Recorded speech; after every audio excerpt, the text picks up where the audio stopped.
महाराज जी, जैसा कि कहा जाता है धरती पर आने के लिए देवता भी तरसते हैं। अगर ये मृत्यु लोक इतना ही अच्छा है तो देवताओं को प्रिय है, तो यहाँ से मुक्त होना क्यों जरूरी है? मुक्त होना इसलिए जरूरी, देवता यहाँ इसलिए आना चाहते हैं, वो यहाँ से कमा के ऊपर बढ़ जाएंगे। यहाँ टिकना ठीक नहीं है, यहाँ कमाई करनी है। यहाँ टिकना ठीक नहीं, यहाँ भोगों को भोग करके राजी होना ठीक नहीं है।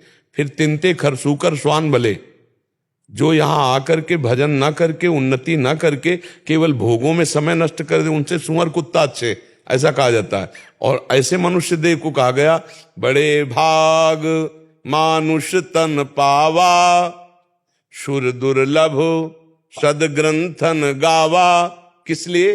साधन धाम मोक्ष कर द्वारा, पाई न जे परलोक सम्हारा।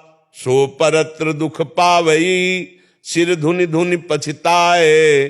काल ही कर्म ईश्वर मिथ्या दोष लगाए। ये बहुत बढ़िया अवसर मिला है कि हम जितेंद्री बने, हम धर्मयुक्त बने, हम परोपकारी बने और खूब नाम जप करके देवताओं से भी आगे निकल जाएं। देवताओं के पास जितनी पूंजी खाली होने के बाद फिर उनको दुर्गति होगी, लेकिन मनुष्य जन्म में इतनी महान पूंजी कमा लो कि आप भगवान के धाम को चले जाओ, आप भगवान के नित्य समीप भगवत स्वरूप बनकर रह लो। इसलिए दुर्लभ, यहां रहना सौभाग्य नहीं है, यहां आकर कमाई करना सौभाग्य है। यहां कमाओ क्या?